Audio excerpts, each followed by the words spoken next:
కార్యక్రమాలు ఇక్కడే కాదు, ఎక్కడైనప్పటికీ కూడా బ్రాహ్మణ పోషణ, యాగములు నిర్వహించడానికి కావలసినటువంటి ఒక గోపోషణ, వీటి యొక్క మరి అంశం గురించి 2 మాటల్లో గురువు గారిని 2 మాటల్లో తెలియచేయవలసిందిగా కోరుతున్నాను. శ్రీ గురుభ్యో నమః.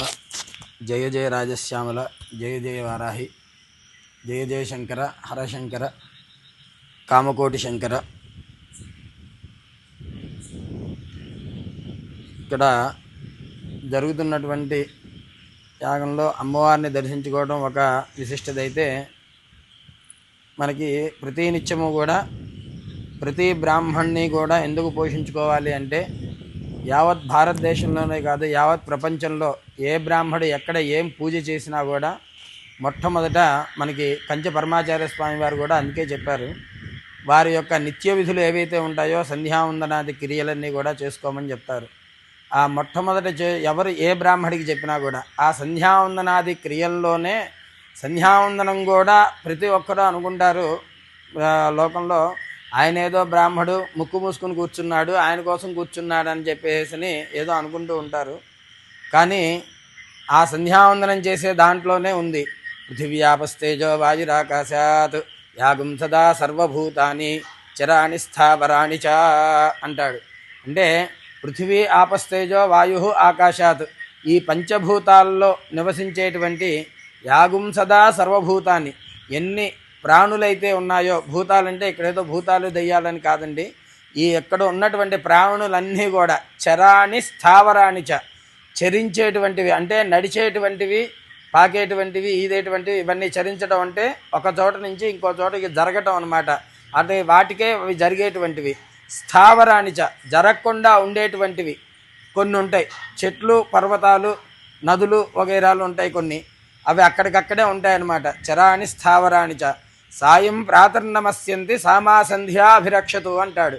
అంటే పొద్దున్న సాయంత్రము నేను నమస్కారం చేసేది ఎందుకయ్యా అంటే సంధ్యా అభిరక్షతు, సంధ్యాదేవతయే ఆ అమ్మవారు మనందరినీ కూడా అలా రక్షిస్తూ ఉంటుంది, రక్షించాలి అని చెప్పేసి. అంతేకాకుండా ఈ సంధ్యావందన ప్రక్రియలో ఇది మధ్యలో ఇది ఒకటి వస్తే చివరిలో ఇంకొకటి ఉంటుందండి. ఏమిటయ్యా అంటే చతుస్సాగర పర్యంతం గోబ్రాహ్మణేభ్య శుభం భవతు అని చెప్తాడు. అంటే అక్కడ ఆయన యొక్క స్వార్థం కానీ ఆయన యొక్క ఇది కానీ ఎప్పుడూ కోడుకోడు బ్రాహ్మడు. ఇక్కడ చెప్పేది కూడా ఏంటయ్యా అంటే చతుస్సాగర పర్యంతం, మనకి ప్రతి నాలుగు దిక్కులా కూడా 4 సముద్రాలు ఉన్నాయి. మనకి వీళ్ళు చెప్పేటువంటి భౌతికమైనటువంటి వాళ్ళు చెప్పేటువంటి హిమాలయాలను దక్షిణం ఇంకోటి కాదండి, మన తూర్పు బంగాళాఖాతం మొదలు పెట్టుకొని పశ్చిమాన పసిఫిక్ మహాసముద్రం, అట్లానే దక్షిణాన ఇంకో సముద్రం ఉంది, ఉత్తరాన హిమాలయాలు దాటి టిబెట్, చైనా అవన్నీ కూడా దాటి వెళ్తే అటు పక్క ఇంకో సముద్రం ఉంది. అందు గురించని మనకి వేదం చెప్పింది, వేద ప్రమాణం మనకి. ఎందుకంటే శృతి స్మృతి పురాణానాం ఆలయం కరుణాలయం అన్నారు. అందువల్ల అందులో మొట్టమొదటి చెప్పిందే శృతి, వేదం చెప్పినటువంటి ప్రమాణం ఇది. చతుస్సాగర పర్యంతం గోబ్రాహ్మణేభ్య శుభం భవతు. ఎవరైతే ఈ చతుస్సాగర పర్యంతం 4 సముద్రాల పర్యంతంలో ఉన్నటువంటి గోవులు బ్రాహ్మలు ఎవరైతే ఉన్నారో వాళ్ళంతా కూడా శుభంగా ఉండాలి అని చెప్పేసి ప్రతి ఒక్కరూ కూడా నిత్యము కూడా ప్రార్థన చేస్తూ ఉంటారు.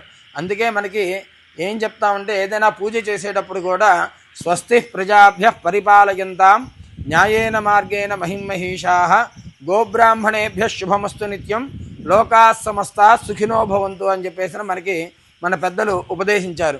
ఆ విధంగా ఈ లోకమంతా కూడా సమస్తము కూడా క్షేమంగా ఉండాలి అంటే దానికి కారణం ఎవరయ్యా అంటే గోవులు బ్రాహ్మలు, వీళ్ళిద్దరినీ కూడా మనం చూసుకోవాలి. అందుకే వేదంలో ఇంకో చోట చెప్తారు, యావతీర్వై దేవతాస్తాః సర్వా వేదవితి బ్రాహ్మణే వసంతి తస్మాత్ బ్రాహ్మణేభ్యో వేదవిభ్యో దివే దివే నమస్కుర్వంతి అని చెప్పేసి చెప్తాడు. అందువల్ల అంటే ఈ లోకంలో ఉన్నటువంటి బ్రాహ్మలు ఎన్ని మంత్రాలు అయితే ఉన్నాయో, అందుకే మనకు అర్థమయ్యే భాషలో చెప్పాలంటే దైవాధీనం జగత్ సర్వం, ఈ జగత్తంతా కూడా దేవుడి యొక్క ఆధీనంలో ఉంటుంది. ఆ జగత్తు ఆధీనంలో ఉంటుంది కదండి. మరి ఆ దేవుడు ఎవరి ఆధీనంలో ఉంటాడంటే మంత్రానికి కట్టుబడి ఉంటాడనమాట. ఎందుకంటే మంత్రంతో భక్తితో కనుక అర్చన చేసినట్టయితే ప్రతి ఒక్కరికి కూడా ఎవరికైనా సరే ఎవరి వర్ణాశ్రమం తగ్గట్టుగా వాళ్ళకి ఆ దేవుడు వాళ్ళకి ఆ యొక్క ఇది వాళ్ళ మీద పుష్పవర్షం కురిపిస్తూ ఉంటాడు. ఆయన కరుణా దృష్టి మనకి చూపిస్తూ ఉంటాడు. అందుకే మనకి ఇంకో చోట కూడా స్కాంద పురాణంలో చెప్తారు, నానారూపధరే భూత్వ సర్వేషాం ఈప్సితప్రద. ఎన్నో రూపాలు ధరించినటువంటి ఆ పరమేశ్వరుడు మన యొక్క కోరికలన్నీ కూడా నెరవేరుస్తారనమాట. ఎప్పుడు నెరవేరుస్తారు అంటే ఆ సమయానికి సందర్భానికి తగ్గట్టుగా ఆ మంత్రాన్ని ఎవరైతే చెప్పగలుగుతారో, మంత్రమో శ్లోకమో ఇంకోటో, దాన్ని వారి యొక్క వర్ణాశ్రమ ధర్మాన్ని బట్టి వాళ్ళు ఆచరిస్తూ ఉండాలి. అయితే ఈ మంత్రం ఇక్కడ చెప్పొచ్చేది ఏమిటంటే, ఈ మంత్రం ఎవరి ఆధీనంలో ఉంటుందంటే తన్మంత్రం బ్రాహ్మణాధీనం అని చెప్పాడు. అంటే సాక్షాత్తు ఆ బ్రహ్మదేవుడే ప్రతి చోట ఆయన ఉండలేరు కదా. ఇందాక మనం చెప్పుకున్నట్టుగా బ్రహ్మదేవుడి యొక్క జిహ్వలో ఆ సరస్వతీదేవి నివసించి ఉంటుంది. అందువల్ల ఆ బ్రహ్మదేవుడు మన కోసం ఇకంత దూరం రాలేడు కాబట్టి వారి యొక్క అంశగా ఈ బ్రాహ్మణులందరినీ కూడా ఇక్కడికి పంపించారు. అట్లానే ఆ అమ్మవారు ప్రతి చోట ఆవిడ ఉండలేదు కాబట్టి మనకి కనిపించదు కాబట్టి కనిపించే ప్రత్యక్ష దేవతగా ఆ కామధేవుని ఇక్కడ మనకి ఇచ్చారనమాట. అందువల్ల గవా మంగేషు తిష్టంతి భువనాన్ని చతుర్దశ అని చెప్పేసి ఈ యొక్క అమ్మవారి యొక్క స్వరూపంగా, అందుకోసమే ఆవిడ యొక్క భాగాలన్నీ కూడా ఈ జగత్తంతా కూడా ఎట్లా అయితే నిండి ఉంటుందో ఆ ఆవుడు శరీరంలో కూడా అన్నీ కూడా భువనాన్ని చతుర్దశ, ఈ చతుర్దశ 14 భువనాలు ఏవైతే ఉన్నాయో అవన్నీ కూడా ఆ ఆవు యొక్క దీంట్లో ఉంటాయన్నమాట. అందువల్ల అటువంటి బ్రాహ్మణ్ణి గోవుల్ని ఎవరైతే మనం సభక్తిపూర్వకంగా ప్రయత్నపూర్వకంగా అయినా సరే అప్రయత్నపూర్వకంగా అయినా సరే, అందుకే ఇంకో చోట చెప్తుంది, శ్రద్ధయా దేయం అశ్రద్ధయా దేయం శ్రియా దేయం హ్రియా దేయం భియా దేయం సంవిదా దేయం అని చెప్పేసి ఒక చోట వేదం చెప్తుంది. అంటే శ్రద్ధయా దేయం, శ్రద్ధగా ఇవ్వటం మొట్టమొదటి ఉత్తమం.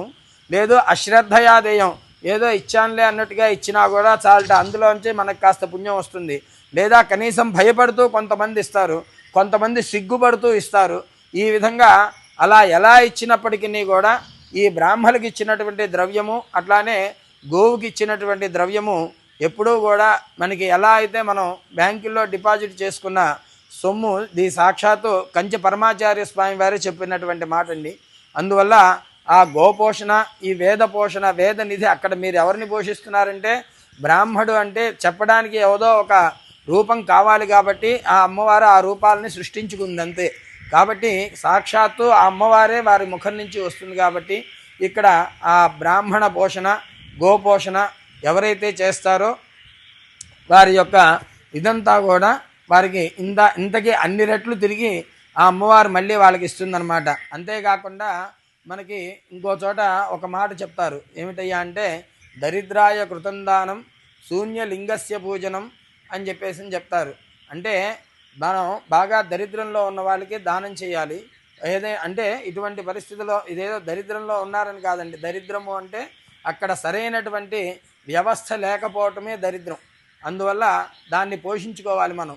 అట్లానే శూన్యలింగస్య పూజనం, ఇట్లా ఏమీ లేకుండా ఉన్నటువంటి అమ్మవారికి కనుక మనం ఏదైనా ఒక ఇది జరిగినట్టయితే ఎంతో విశిష్టంగా మనకి స్వీకరిస్తుంది. దీని గురించి మనకి ఒక చోట ఒక చిన్న కథ కూడా చెప్పారు, చాలా స్వల్పంగా చెప్పి ముగిస్తాను. ఇదేంటయ్యా అంటే ఒక బ్రాహ్మడి దగ్గరికి ఒక ఆయన వస్తాడు. అతను ఎవరో చాలా సాదాసీదా రైతు. వచ్చి గురువుగారు నా జాతకం ఎలా ఉంది చూడండి అని చెప్తాడు. ఏదో చెప్పించుకుంటాడు. అతన్ని వెళ్ళిన తర్వాత ఈ బ్రాహ్మడు చింతపడుతూ ఉంటాడు. నాయన నువ్వు తెల్లవారి వచ్చి మళ్ళీ నాకు కనిపించు, అప్పుడు నేను నీకు మిగతా విషయాలన్నీ చెప్తానని చెప్పి అప్పటికి తల్లిదిన 2 మాటలు చెప్పి అతన్ని శాంతపరిచి అదేదో ప్రసాదం ఇచ్చి పంపిస్తాడు. ఆయన వెళ్తూ ఉంటే మార్గ మధ్యంలో ఈ లోపల ఈ బ్రాహ్మడు చింతపడుతూ ఉంటాడు. ఏమిటయ్యా అంటే ఈ రోజు రాత్రి అతనికి ప్రాణగండం ఉంది, అది నా నోటితో నేను చెప్పకూడదు కాబట్టి వారిని అట్లా ఇచ్చి పంపించడం జరిగింది. అమ్మ పరదేవత నువ్వే చూసుకోమని చెప్పేసి ఆ సరస్వతీదేవికే ఆ అమ్మవారికే అప్పచెప్పాడనమాట. ఆ రోజు ఏమైందంటే బాగా గాలివాన వచ్చింది. అతను ఒక సర్పంతో మరణించాలి అని చెప్పేసి ఉంది. అందువల్ల అతను ఏం చేశాడు, ఒక పాడుబడిన దేవాలయంలోకి వెళ్ళిపోయాట. అంటే పాటుబడిన దేవాలయం అంటే ఎలా ఉంటుందో మనం చెప్పక్కర్లేదు. దాంట్లో ఎన్నెన్నో జీవరాశులు అవన్నీ కూడా ఉంటాయి. అయితే తెచ్చుకున్న స్వామివారి ఇచ్చిన ప్రసాదం భుజించి కాస్త నిద్ర వస్తుందని చెప్పి నిద్రపోతున్నట్ట. నిద్రపోతూ ఏం చేస్తున్నాడయ్యా అంటే కళ్ళు కన్నట్ట.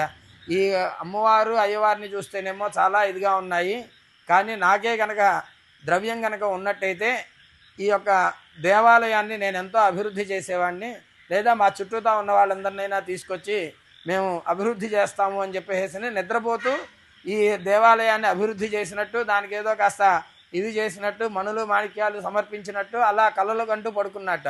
ఆ రోజు రాత్రి సర్పం చేత మరణించవలసిన వాడు కాస్త పెద్ద ఉరుములు పెరుగులు వచ్చేటప్పటికి ఈలోపు మెలకు వచ్చి బయటకు వచ్చేసాట.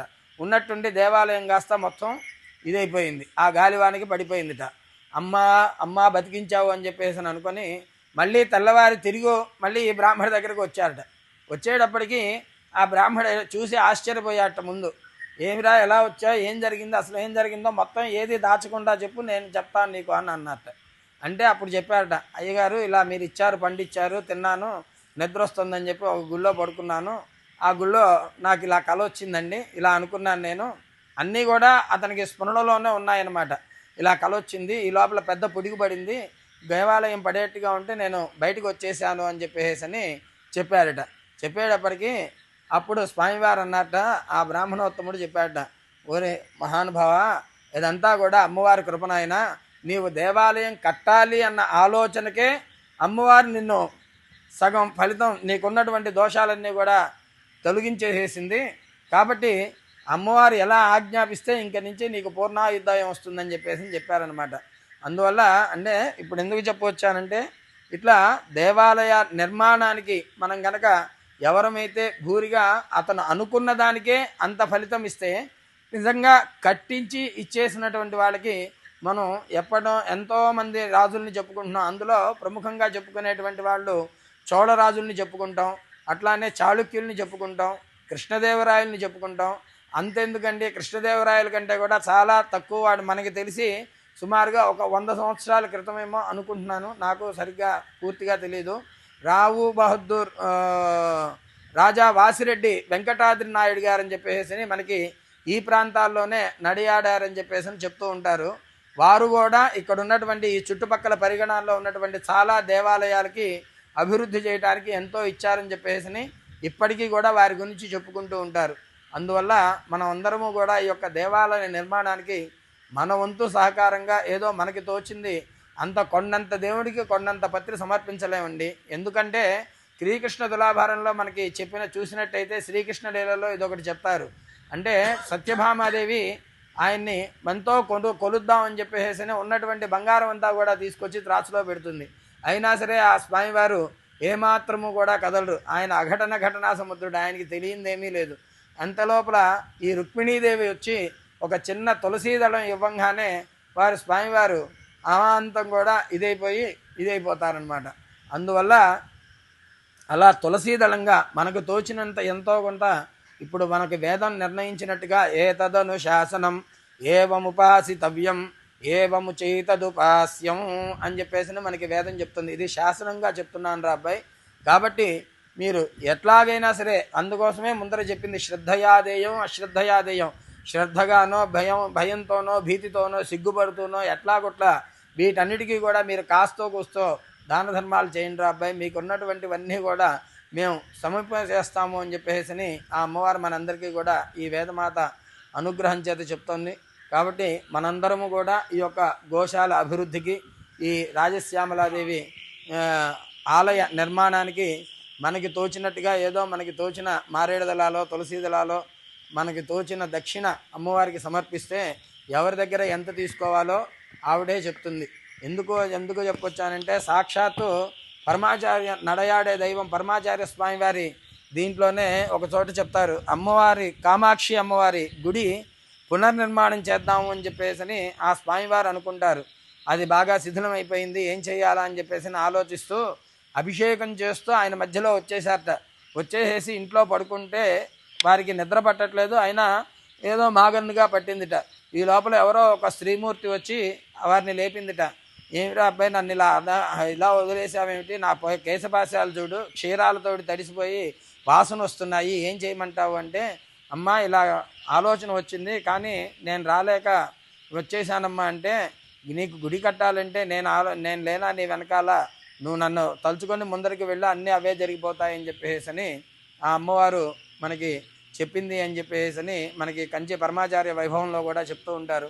అటువంటిది సాక్షాత్తు ఈ రాజశ్యామల అమ్మవారి రూపంలో ఈ పరదేవత, ఇందాకే చెప్పుకున్నాం, నానా రూపధరో భూత్వ, ఎన్నో రూపాలు ధరించినటువంటి ఆ పరదేవత రాజశ్యామల రూపంలో మనందరినీ కూడా కరుణా కటాక్షాలు ఇవ్వటానికి మనందరి కోసం ఈ యొక్క సీమకి వచ్చినందుకు మనందరం కూడా అమ్మవారిని ఎంతో భక్తి శ్రద్ధలతో ఆచరించుకుంటూ ఈ యొక్క దేవాలయ నిర్మాణానికి, అట్లానే గోశాల గోపూజకి బ్రాహ్మణులకి ఏదో మనకు తోచిన ద్రవ్యం ఇచ్చి దాని యొక్క అభివృద్ధికి అందరము కూడా తోడ్పడదాం. జయ జయ శంకర హర శంకర, హర నమః పార్వతీపతయే, హర హర మహాదేవ. సంతోషం అండి. ఈ కార్యక్రమం మొత్తానికి కూడా ఈరోజు మనం చేసినటువంటి ఎన్నో ఆధ్యాత్మికమైనటువంటి కార్యక్రమాలు